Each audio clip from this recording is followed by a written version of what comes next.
Yesu ashimwe cyane bene data. Nongeye kubasuhuza mbifuriza amahoro y'Imana mu byo mukora byose. Ni mwene so NZEYIMANA Bahatishaban basuhuza. Nagira ngo dusenge tuganire ku ijambo ry'Imana riri ku mutima wanjye muri aka kanya. Data mu izina rya Yesu twongeye kugushimira ubuntu bwawe n'urukundo urimo kutugaragariza. Ineza yawe Mwami Imana turi gushimiye, kandi impano y'ubuzima duhaye uhabwe icyubahiro.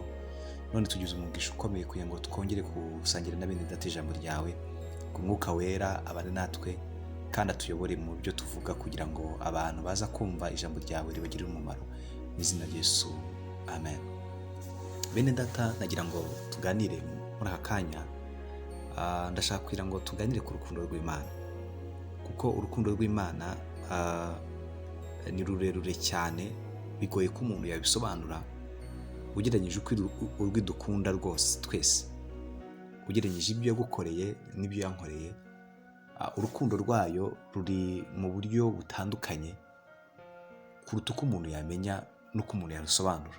Ariko nagira ngo nduvugeho gato, kuko Imana ni urukundo. Ntabwo Imana igira urukundo, ahubwo Imana ni urukundo. Ahubwo twebwe buriya nitwe tugira urukundo.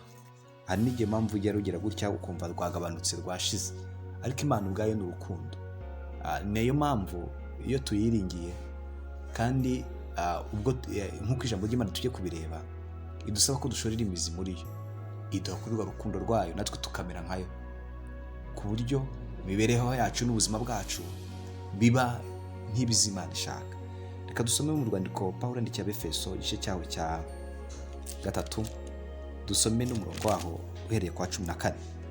Haranditswe ngo iki gituma mfukamira Data wa twese w'imiryango yose yo mu isi, yose yo mu ijuru n'iyo mu isi yitirirwa, ngo abahe nk'uko ubutunzi bw'ubwiza bwe buri gukomerezwa cyane mu mitima yanyu kubw'umwuka we, kandi ngo Kristo ahore mu mitima yanyu kubwo kwizera, kugira ngo ubwo mumaze gushorera imizi mu rukundo mukaba mushikamye, muhabwe imbaraga zo kumenyera hamwe n'abera bose ubugari n'uburebure bw'umurambararo n'uburebure bw'igihagararo n'uburebure bw'ikijyepfo bwarwo, ubwo ari bwo mumenye n'urukundo rwa Kristo ruruta uko rumenywa, ngo mwuzuzwe kugeza ku kuzura kw'Imana.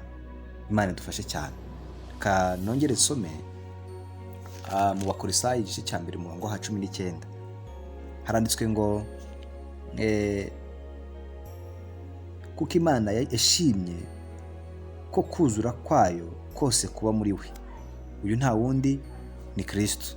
Kuko iyo usomye ku murongo wa 9 mu bice bibiri aravuga ngo nyamara muri we niho hari kuzura k'ubumana kose mu buryo bw'umubiri. Imana ishimwe cyane.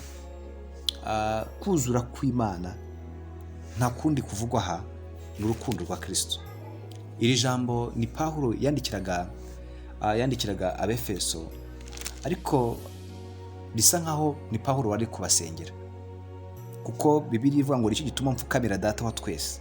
Yarapfukamye, yagiye yerekana uburyo yagiye asengera abantu batandukanye, ariko mu Befeso bigaragara ko yabitayeho cyane, kandi yafashe igihe n'isengesho yabasengeye bo yarabyanditse, kuko yaravuze ngo nicyo gituma mfukamira Data wa twese uw'imiryango yo mu ijuru no mu isi yitirirwa, ngo abahe nk'uko ubutunzi bw'ubwiza bwe buri gukomerezwa cyane mu mitima yanyu kubwo umwuka we.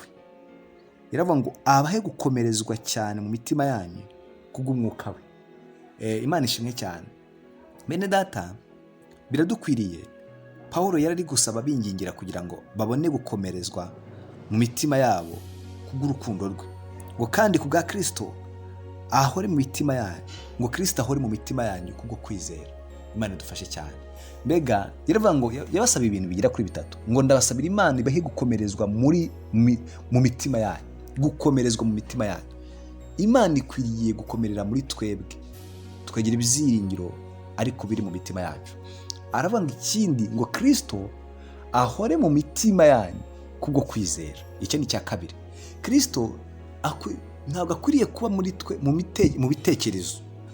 Si mu bitekerezo, ahubwo ni mu mitima, ni mu mutima wacu, ni ku buzima bwacu, kugira ngo mubashe kumenya ngo ubunini bw'urukundo rw'Imana ngo uruti rw'umuntu yagira gute yamenya. Nibwo yavuze ikintu gikomeye, aravuga ngo mumenye urukundo rwa Kristo ruruta uko rumenywa, kandi mwuzuzwe kugera ku kuzura kw'Imana.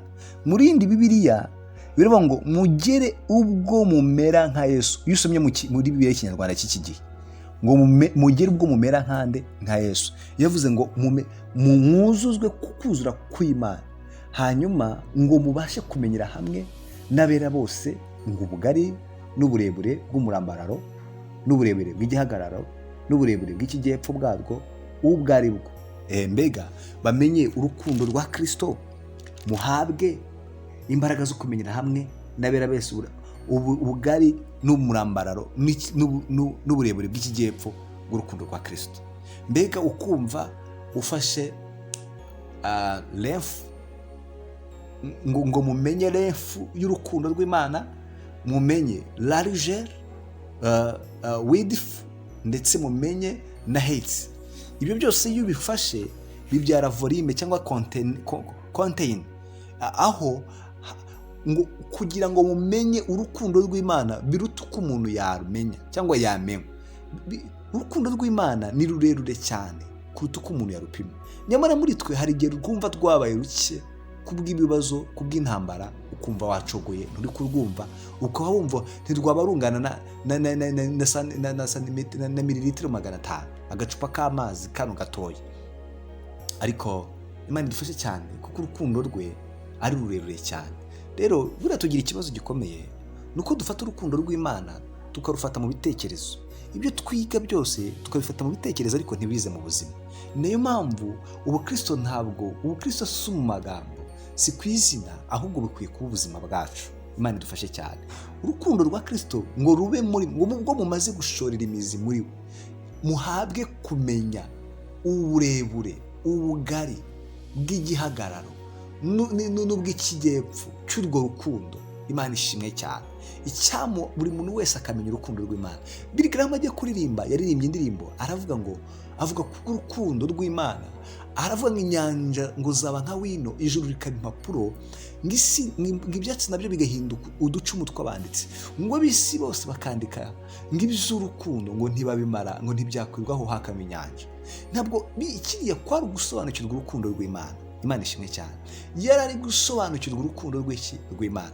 Icyama ukarushaho gusobanukirwa urukundo rw'Imana, kandi rukava mu magambo. Icyama rukava mu magambo, ahubwo rukaba mu buzima. Birakwiriye ko kamere y'Imana itugaragaramo, umwuka we akabana natwe, kugira ngo abantu bose bakubona, bakwitegereza, bamenye bakubonera mu rukundo rw'Imana. Imana idufashe cyane. Ikibazo tugira cyangwa akaga dufite nuko ibintu, hari igihe abantu baza mu rusengero n'abumva ijambo ry'Imana ariko batagambiriye guhindurwa nabyo, ahubwo bashaka kugira ngo bunguke kumenya ubwenge gusa bisanzwe. Kandi ibyo ntibikiza, oya ntibikiza, ahubwo nyine biryohera bumva amagambo. Ariko iyo urukundo rw'Imana ruri mu buzima bwacu, ruri mu mibereho yacu, bituma imibereho yacu ihinduka. Nubwo urukundo rwa benshi ruzakonja nk'uko Bibiliya ivuga, ariko iyo twegereye Kristo, tukegera Imana, tukayiringira, duhabwa kuzura, kugera ku kuzura kwa Kristo.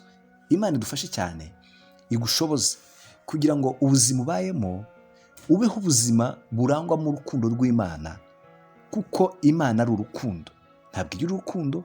Rero biradukwiriye kugira ngo urukundo rw'Imana rukwiye kuba muri twe, tukanarubwira abandi kuruta. Ariko urukundo ntirubwirwa, ahubwo rwagakwiye gutangwa ari ubuzima.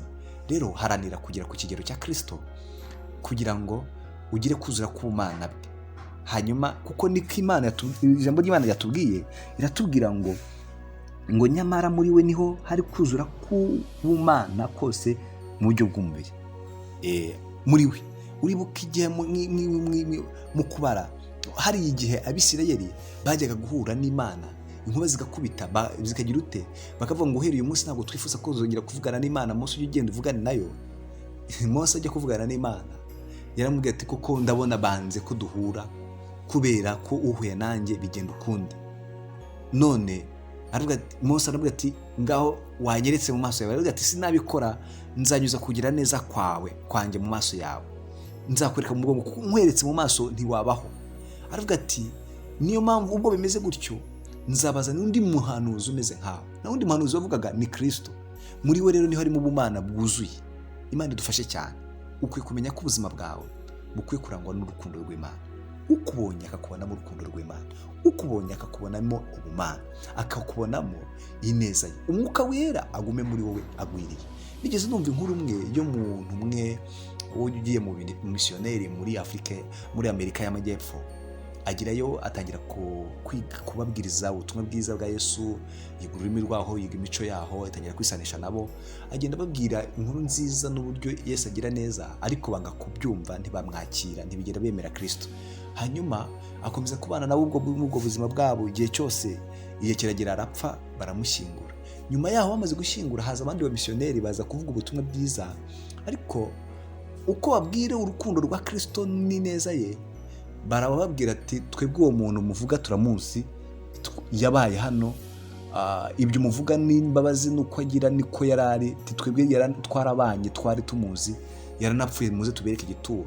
Ariko impamvu bavuga kuriya nta kundi nuko Kristo uriya muntu yavugaga yasaga nawe. Biradukwiriye ngo Kristo tuvuga duse nawe, ase n'ubuzima bwacu.